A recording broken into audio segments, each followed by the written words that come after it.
اشرف پٹھان ہمارے ساتھ ہیں راجستھان سے. جی اپنا سوال بتا دیں. میرا سوال مفتی خالد ایوب صاحب سے ہے. حالانکہ میں ان کے سارے سوال اور جواب سے الحمدللہ خود کو یہ گرو محسوس کرتا ہوں کہ ہمارا یہ چینل اچھا کام کر رہا ہے. میرا سوال یہ ہے کہ ہم یوا لوگ جو ماڈرن لائف ہے اس میں ہم حضور صلی اللہ علیہ وسلم کی زندگی کو کیسے ہم اپنے اوپر آئیڈیل بنا کے اور ہماری جو غفلت کی زندگی ہے اس غفلت کو دور کر سکتے ہیں، اور ہم جو نبی صلی اللہ علیہ وسلم نے ہمیں جو راستہ بتایا ہے اس راستے پر ہم اس 1500 سالہ ولادت کے موقع پر اپنے آپ کو کیسے چینج کر سکتے ہیں، اور زمینی اسطر پر کیا ہم ایسی روزمرہ کی زندگی میں پوری سال کیا کون کون سے کام کریں جس سے عالم اسلام کا بول بالا ہو. بالکل، اور اسی کو لے کر ہم پوری چرچا کر رہے ہیں کہ میں چاہوں گی خالد صاحب اس پر رہنمائی فرمائیں. اس سے پہلے ایک اور کالر دونوں سوال ہیں، رہنمائی فرما دیں. جی پہلے تو جو اشرف پٹھان صاحب نے سوال کیا کہ یواؤں کے لیے پیغمبر اسلام صلی اللہ تعالی وسلم کی زندگی میں کیا آئیڈیل موجود ہے، کیا آئیڈیالوجی موجود ہے، تو اس سلسلے میں عرض ہے کہ حضور نبی اکرم صلی اللہ تعالی وسلم کی عمر جب 12 سال کی تھی تو آپ اپنے چچا ابو طالب کا سامان تجارت لے کر کے ملک شام گئے. یعنی گویا کہ آپ نے اپنے پریکٹیکل کردار کا یوں کہہ لیجئے کہ تجارت کیریئر کا جو آغاز کیا وہ تجارت سے کیا، جبکہ اس سے پہلے آپ کی زندگی میں یہ چیزیں نظر آتی ہیں کہ آپ کے دادا جان کا انتقال ہوا اور آپ کی والدہ کا انتقال ہوا، تو آپ نے جبکہ آپ کی لڑکپن کی وہ عمر تھی لیکن اس کے باوجود بھی آپ نے کسی بھی طور پر اپنے آپ کو بے سہارا نہیں ہونے دیا اور نہ بے سہارا محسوس کیا، اور جب تک وہ عمر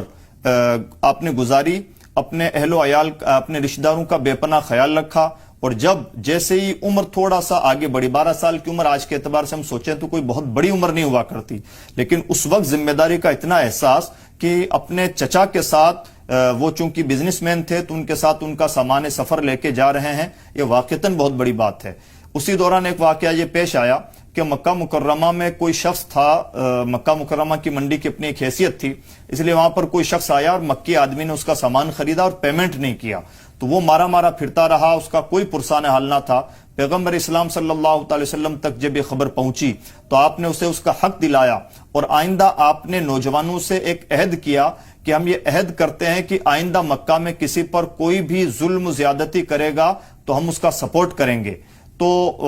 مطلب ظالم کے خلاف ایکشن لیں گے اور مظلوم کو اس کا حق دلائیں گے. تو یہ پیغمبر اسلام صلی اللہ تعالی وسلم کا کردار ہے. آپ کی عمر جب ذرا بڑی ہوئی اور حجر اسود کو کعبہ شریف کی دیواروں میں آویزاں کرنا تھا تو مکہ میں ایک بڑی لڑائی چھڑ گئی. ہر خاندان ہر قبیلہ یہ چاہتا تھا کہ حجر اسود جیسے پاکیزہ پتھر کو ہم اپنے ہاتھوں سے مکہ کی دیواروں میں چنیں. پیغمبر اسلام صلی اللہ تعالی وسلم نے اس لڑائی کا خاتمہ فرمایا. اس دوران آپ نے اپنا جو کریکٹر بلڈ اپ کیا وہ اس طور پر کیا جو مشہور ترین ہے کہ